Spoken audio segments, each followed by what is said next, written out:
Hello મિત્રો, ફરી એકવાર તમારું સ્વાગત છે આ નવી ધમાકેદાર સ્ટોરીમાં। સવારના 11 વાગ્યા હશે તે દિવસે હું મારા રૂમમાં બેઠી બેઠી પેપર વાંચી રહી હતી। અચાનક કોઈએ ડોરબેલ વગાડી। મેં ઉઠીને દરવાજો ખોલ્યો અને જોયું તો સામે એક ખૂબ જ સુંદર છોકરો ઊભો હતો। ખૂબ જ ગોરો, વાકડિયા વાવ, સ્માર્ટ અને હેન્ડસમ હતો। પહેલી નજરે હું તેને જોતી રહી ગઈ।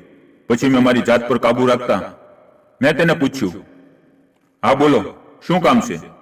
તેણે કહ્યું, મેં બહાર લગાવેલું બોર્ડ જોયું એટલે હું આવ્યો છું અને મારું નામ સોનુ છે। હું ઇલેક્ટ્રિક બોર્ડમાં કામ કરું છું। હું મારા માટે ભાડાના મકાનની શોધમાં નીકળ્યો છું। શું હું તમારું ઘર જોઈ શકું છું? મને તેની વાત કરવાની રીત ખૂબ ગમી। મેં તેને અંદર બેસાડીને કહ્યું, તમે બેસો, હું મારી મમ્મીને બોલાવીને લાવું છું, તે તમારી સાથે વાત કરશે। હું સીધી મમ્મી પાસે ગઈ અને કહ્યું, મમ્મી, કોઈ રૂમ ભાડે માંગવા આવ્યું છે। મમ્મીએ કહ્યું, તું વાત કરી લે, પણ એને કહેજે કે હું રૂમ ઘર પરિવાર વાળાને જ આપીશ, કોઈ કુંવારા છોકરાને નહીં। પછી જે થાય તે મને કહે। હું તરત જ પાછી આવીને પૂછ્યું, ભાઈ તમે એકલા છો કે તમારો પરિવાર છે? તેણે કહ્યું, હું પરિણીત છું અને મારે પરિવાર છે। મારી પત્ની પ્રાઇવેટ ઓફિસમાં કામ કરે છે, તે પણ મારી સાથે રહેવા આવશે। મારી મમ્મી પણ મારી સાથે છે, પરંતુ તે અત્યારે આવી શકે તેમ નથી, તે 4-5 મહિના પછી આવશે। હું મારા મમ્મીને વાત કરવા જાઉં તે પહેલા તે આવી। તેને જોઈને તેણે તરત જ નમીને મારી મમ્મી તરફ જોયું અને તેણે તેના શરણ સ્પર્શ કર્યા। ત્યારે મને ખૂબ જ આનંદ થયો। મને લાગ્યું કે તે માણસ ખૂબ જ સંસ્કારી છે। મમ્મીએ કહ્યું, વાંધો નહીં બેટા, વહુ પછી આવશે, તું તારો ફોન નંબર લખાવી દે અને પછી ઉપર જઈને ઘર જોઈ લે, જો તને ગમે તો આગળ વાત કરીશું। મારી મમ્મીએ કહ્યું, આ છોકરાને ઉપરનું ઘર બતાવી દે। મારું નામ નેહા છે, હું 22 વર્ષની છું અને નર્સિંગ કોલેજના છેલ્લા વર્ષમાં અભ્યાસ કરું છું। મારો રંગ ધોળા દૂધ જેવો છે। પછી હું સોનુને ઉપરના માળે લઈ ગઈ અને તેમને આખું ઘર બતાવવાનું શરૂ કર્યું। તે સમયે મેં ટાઈટ જીન્સ અને ટોપ પહેર્યું હતું। પછી ઘર જોઈને તે નીચે આવ્યો અને મારા મમ્મીને કહ્યું, આંટી મને ઘર ગમે છે। મમ્મીએ કહ્યું, ઠીક છે, તું આવતીકાલથી આવી જજે, મહિનાનું ભાડું 7,000 રૂપિયા થશે। તેણે તરત જ 7,000 રૂપિયા મમ્મીને એડવાન્સ આપ્યા। હું પણ ઈચ્છતી હતી કે તે અહીં આવીને રહે। બીજે દિવસે તે તેનો સામાન લઈને આવી ગયો। પછી તેણે તેનો સામાન ગોઠવવાનું શરૂ કર્યું। ત્યારે મમ્મીએ કહ્યું, સોનુને કહે કે તે અહીં જ જમી લે, બહાર જવાની જરૂર નથી। હું પણ મારા મનમાં એમ જ ઈચ્છતી હતી, તેથી મેં તેને કહ્યું। આ સાંભળીને તે ખૂબ જ ખુશ થયો। તેનો બધો સામાન સાંજ સુધીમાં ગોઠવાઈ ગયો અને મમ્મીએ તેને રાત્રે પણ જમાડ્યો। બીજે દિવસે સવારે મારા મમ્મીએ તેને ચા અને નાસ્તો આપવા કહ્યું।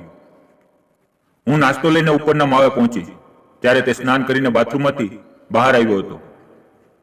હું ચા લઈને ગઈ। તેણે મને અડધો કપ ચા આપી અને કહ્યું, લ્યો તમે પણ મારી સાથે ચા પીવો। તેણે પ્રેમથી કહ્યું, તેથી હું ના ન પાડી શકી।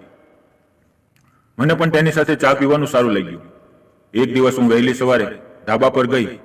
ઉનાળાની ઋતુ હતી। સવારમાં ઠંડો પવન આવી રહ્યો હતો। મેં જોયું કે સોનુ કસરત કરી રહ્યો હતો। હું બીજા ખૂણામાં ઊભી રહીને તેને ચૂપચાપ જોવા લાગી। તેને ખબર નહોતી કે હું તેને જોઈ રહી છું। હું તેને લાંબા સમય સુધી જોતી રહી। પછી હું નીચે ગઈ। બીજે દિવસે રાતના 12 વાગ્યા હતા। મમ્મી ઊંઘી ગઈ હતી, પણ મને ઊંઘ આવતી નહોતી। હું ઊભી થઈ અને અચાનક ધાબા પર ગઈ। મેં પાછો ફરીને જોયું તો સોનુ ત્યાં ઊભો હતો।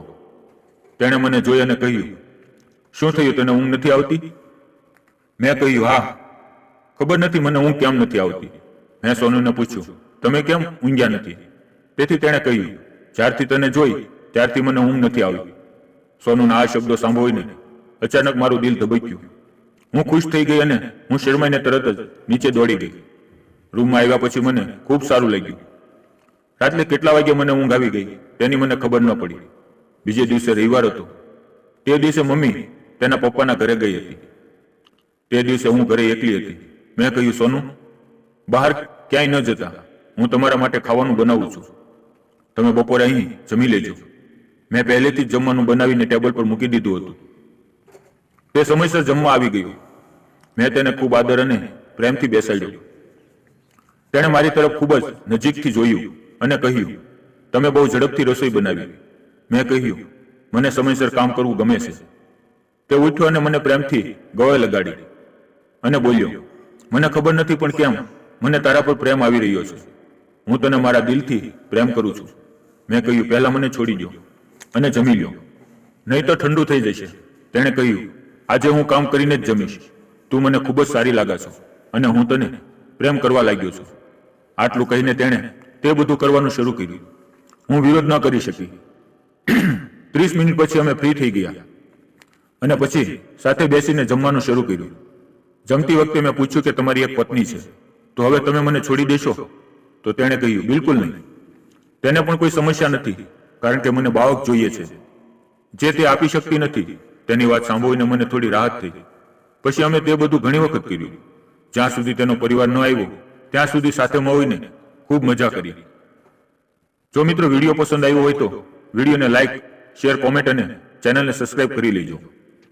ફરી મળશું આવતીકાલે નવા વિડીયોમાં. ત્યાં સુધી આવજો. વિડીયોની અંદર આવેલા નામ, પાત્ર અને ઘટના ફક્ત કાલ્પનિક હતા. તેનો કોઈ પણ વ્યક્તિ સાથે સંબંધ નથી. વિડીયો પૂરેપૂરો જોવા બદલ આપ સૌનો ખૂબ ખૂબ ધન્યવાદ.